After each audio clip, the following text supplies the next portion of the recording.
Shingeki no Bahamut Genesis est une série de 12 épisodes du studio MAPPA, sortie en 2014. Rage of Bahamut, en anglais, nous présente un univers d'heroic fantasy dans une époque médiévale fantastique. C'est pour cette raison que l'opening a choisi comme musique du japonais.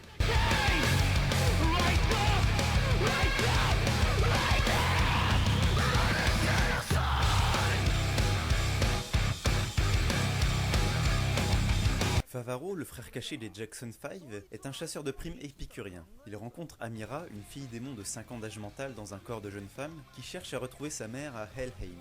Pour obliger Favaro à accéder à sa requête, elle le maudit pour qu'il devienne en partie démon au niveau des fesses. Kaiser, le fils caché d'Elvis Presley, est un faux chasseur de primes qui cherche à se venger de Favaro pour rétablir l'honneur chevaleresque de sa famille. Il rencontre Rita, une nécromancienne de 200 ans, dans un corps de fille de 5 ans, qui l'accompagne parce que les zombies c'est sympa, mais au bout d'un moment c'est chiant. Et pendant ce temps, à Veracruz, Bahamut, un méchant dragon en image de synthèse, veut détruire le monde de l'animation traditionnelle. Les anges le retiennent pendant que les démons cherchent à capturer Amira, qui détiendrait la clé pouvant libérer Bahamut. Tout ça parce qu'ils trouvent que sauver le monde c'est genre trop mainstream quoi. Shingeki no Bahamut nous plonge dans une aventure épique, assez classique mais tout à fait correcte. Les personnages sont bien développés, l'intrigue est sans cesse relancée, bref on ne s'ennuie pas. Mais là où cette série devient géniale, c'est que c'est l'adaptation du jeu de cartes en ligne Rage of Bahamut créé par Cygames. Non, le jeu de cartes on s'en fout, c'est juste le fait que ce soit une adaptation qui nous intéresse. Si je vous dis jeu de cartes en animé, vous pensez à Yu-Gi-Oh!, Selector Infected White-Cross, ou encore toute autre série avec un héros à la coupe de cheveux qui défie les lois de la physique. Eh bien, pour Shingeki no Bahamut, le choix a été fait de créer une histoire originale à partir de rien.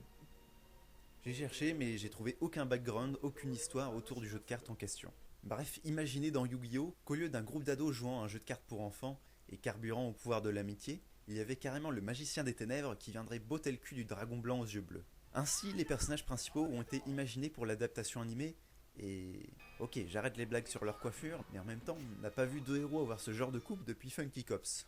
La plupart des autres personnages sont directement tirés du jeu de cartes. Ils ne sont quasi jamais inutiles pour l'intrigue, même si certains ne sont là que pour faire un caméo. Plusieurs ont même subi un travail d'adaptation, dont ce personnage. Vous ne voyez pas de qui il s'agit ? Normal, car il s'agit d'elle, Rita.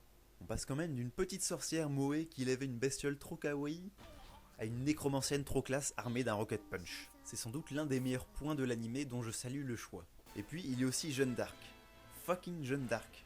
Rien que pour elle ça vaut le coup de mater la série. Bon, j'exagère un peu, mais c'est sûrement l'une de ses, si ce n'est sa meilleure incarnation dans une œuvre de Japanimation. Bon, elle commande l'armée des chevaliers balais dans le cul du film Full Metal Alchemist Conqueror of Shambhala, mais à part ça, elle a la classe. Au final, Shingeki no Bahamut est un exemple à suivre de bonne adaptation qui ne tombe pas dans la publicité grossière, tout en proposant une histoire franchement pas mal fichue. Et ça, c'est cool. Une seconde saison a été annoncée récemment, et j'espère qu'elle sera aussi... Putain